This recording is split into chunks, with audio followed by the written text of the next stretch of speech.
All right, this is a demo for the Canon Vixia camera, a variety of models of Vixias that we have. The standard camera bag will come with one camera, power supply, standard USB cable, the battery, and you will be responsible for supplying your own SD card. So with the Vixia and the accessories, it's fairly straightforward. You're going to take your battery, and there's really only one way that it'll actually go on. There's some brass connectors right here. The camera also has those brass connectors as well. And you slide it on so that the word Canon is facing you, and you can read it correctly. Once we open up the LCD screen, the camera should open up automatically. We'll run through the basic features here. Very straightforward and to the point. You've got a zoom up on the top here that allows you, simply put, to zoom in or zoom out on images. You've got a record button on the back, which is the perfect placement for your thumb. On the side, you've got your DC power in, and the important thing to know about these cameras is that the only power that they will accept is from the actual charger here. You cannot charge them up via USB cable. We move around to the front part of the camera, and you will see that you have a shutter, a lens cap that's built into the camera, and that is what this switch is. So as you push that, you open the lens cap or close the lens cap. It's important to note that it is a mechanical feature, so if you keep doing this number over and over again, you will eventually start to wear down the mechanism. So just always keep it open when you're filming, always keep it closed when you're shut, and leave it at that. Also, be sure to never ever use your shirt to clean the lens. If there's dirt, you should use a lens cleaning cloth, which we can supply or you can purchase yourself. The front of the camera features a microphone inputs right here that are actually built into the camera. Very good audio on these cameras. And as we move around to the side, you have an on-off, a play button. So if the camera ever shuts off, you just push the on-off button, and then you can use this play button in order to see what you've recorded. Other features on the side include a mic input, a headphone jack, which is not common on cameras of this size. These are actually very useful for monitoring audio and recording audio. And if you would like to do that with an external source, please see the equipment manager, myself, or any of the EMB professors, and we can work you through how you would set that up. And then finally, you have an HDMI output and the USB output, as well as, the most important part, the card door. So you will take your SD card, pop it in the side with the label facing out, and close the door. The camera will not work if the door is not closed. Okay, so once you have the card in, there's a couple of things that we're going to want to do. We're going to look at this screen first just to kind of eyeball what some of this stuff means. The top left is your home icon, which literally looks like a home. That'll be where we do some menu things in a moment. There's a P right below that. It may also say A, depending on what mode you're shooting in. That simply means automatic or program. Down on the bottom left, there's an icon that says photo. If you push that, you will actually be taking a photo of whatever you're looking at, and that will be recorded onto the SD card. In the over here on the right, there's a camera with a gear. That is your menu settings, so you can actually adjust certain things like white balance, exposure, everything else. I'll go through that in a moment. And in the top right, you have your battery indicator. You have the format you're recording on, which is, in my case, it's MP4 at 60 frames per second. So let's do the very basic stuff that you should always do when you first start using these cameras. Let's format our card and get the recording set up. So I'll push the home button to pull me into the menu. And I'm going to scroll over to other settings. I push the button. And this is basically where you control all the main settings of the camera. Things like zoom speeds, focus, etc., or focus assistance. I want to go up to the wrench on the top right. And I'll see things like language, time zone, date, etc. The one thing I am looking for something towards the bottom that says Initialize SD. Initialize is the exact same thing as formatting your card, and you should always do this as well when you first start shooting with a new card. I push Initialize, then I hit Initialize again, and I hit Yes to initialize. Now the key thing about initialization is it is going to wipe everything that's on the card, but now I have a completely empty card to record with. There's more settings that you can tinker with in this if you'd like, but we're not going to mess with that for right now. We're going to go back into the menu icon, and we're going to adjust the recording mode as well as the recording setup. So recording setup, I have a couple of options. I can either choose MP4 or AVC HD. There's a format difference between the two, and I would recommend that if you're an EMB 140, the journalism camp, or any number of other just needing to do quick video, I would go with MP4. Either way, you're going to record video, it's just formatted slightly different. There's also video quality. Always go with the highest video quality, which in this case is 35 megabytes per second. So we're done there, and we go over to shooting mode. And in shooting mode, you want to choose one of two things, either auto or program. Auto is pretty much going to do everything manually or automatically for you, so if you're not too comfortable with changing things, go with auto. But if you want a little bit more control over the camera, go with program. For the sake of the rest of this demo, I'm going to go with program. Ignore baby, scene, cinema, all of those. They're useless garbage that have been added to the camera that you don't need. So just program or auto and hit OK. Your camera is now set up to do basic recording. I have 31 minutes of battery time. I have 30 minutes of recording time, and I'm seeing all this stuff up here, and I am pretty much ready to go. All right. So now we've set up the camera. We're ready to take some photos and shoot some video. As I mentioned before, if you do wish to take any photos, it's simply pushing that photo button on the screen itself. It works much like a smartphone or tablet as far as touchscreen goes. I will say that this camera does not do well in low light when it comes to photos or video. So you definitely want to, even when you think your eyes are seeing quite a bit of light, the camera may not be. So always be mindful of the environment that you're taking photos and videos in, or else the image quality will suffer just a little bit. We're going to change just a few basic settings just so you can be aware of where you might do this because it may come in handy. If you recall, I said there's a camera with a little gear icon on the right side over here. If you push that, under Program, we have quite a few options. Some things are going to be grayed out, things like decoration and faders, things like this that we're never really going to need to mess with. But if we keep scrolling down, we're going to see white balance and exposure. You can also check out what some of these other options are as well. You can mess with the focus and do some stuff with manual focusing, but really the biggest two that most students struggle with is exposure and white balance.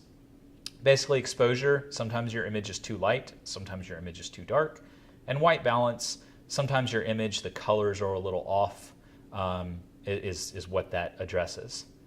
So under exposure, if you push that button, I now get almost like it's M for manual and a box here.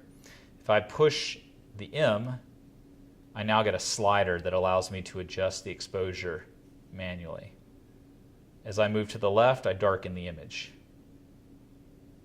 As I move to the right, I brighten the image.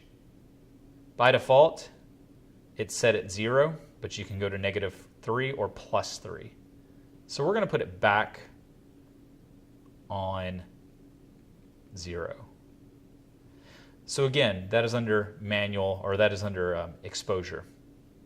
So whenever we're done, we can just go back to our video settings by clicking the X, going back into the settings again, and we'll go to white balance. White balance is simply telling the camera what white should look like under any light. We have a couple of options here. One is auto white balance.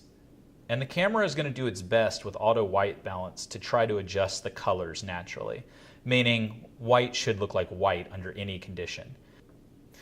Skin tone should look normal under any light as the camera tries to adjust. There's also sunlight, and you'll notice that as I push each of these, it changes the color just slightly. This would be if I were shooting outdoors, I might want to use the sunlight white balance, or the sunlight preset rather. Then there's also indoors. And you'll notice that color changes. So these three are presets. Most people are fine with auto white balance, but you might want to change things. Things may still be slightly off. And that's why there's a manual white balance button on the far right. When you push that, you see something that says Set WB, Set White Balance. What you would do is you would take a white piece of paper, hold it under the light that you're wanting to film in, and then you would push the Set WB button. And once the camera is done white balancing, you'll see your colors look more accurate.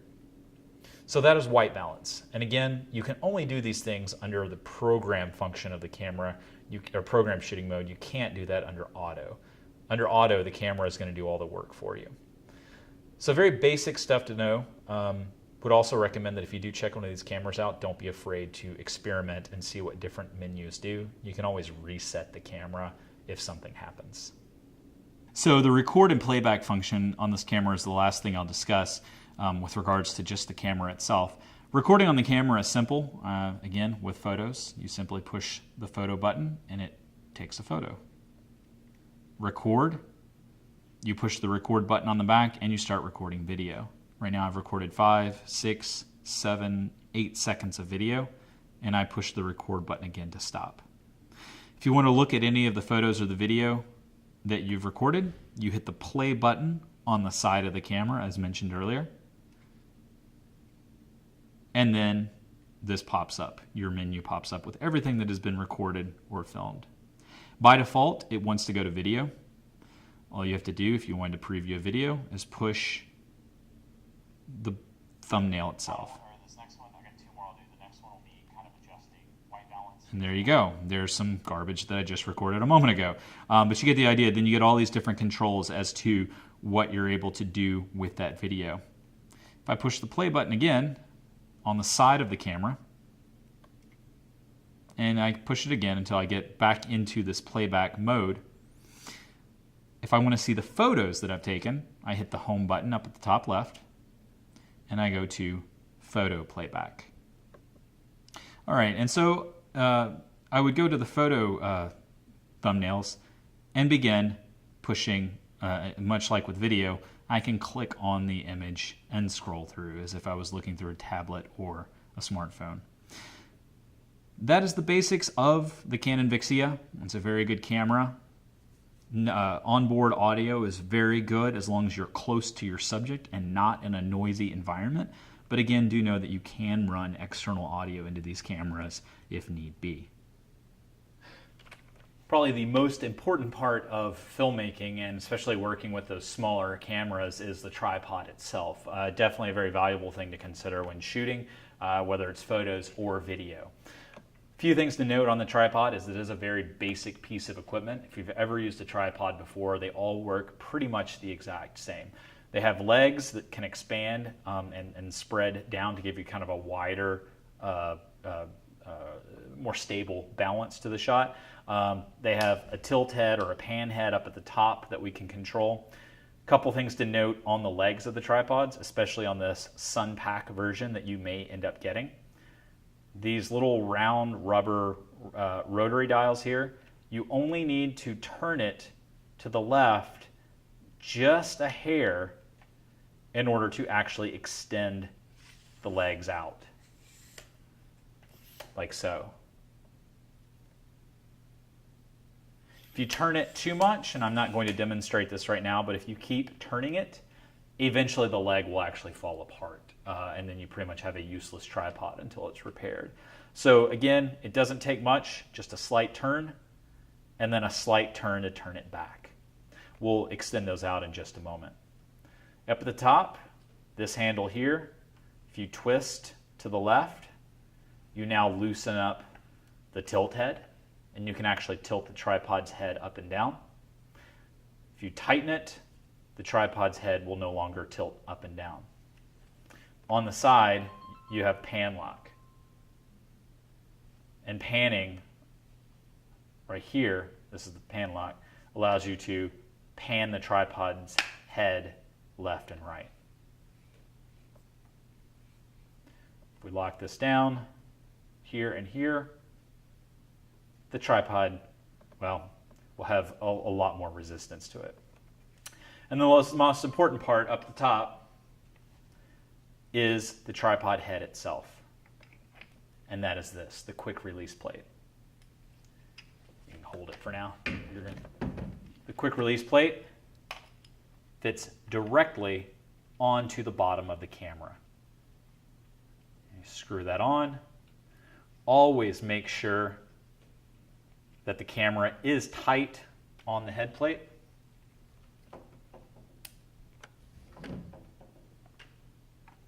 You place it back on the tripod, you'll hear it snap, and if you've done things correctly, you should be able to, please don't do this, this is for demo purposes only, but you should be able to hold the tripod and the camera just like this, and it doesn't fall apart.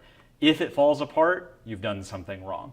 So again, you want to make sure you have a good connection and that the camera looks exactly like this. So we would then extend our legs down, and now we have a camera on a tripod, and that's it.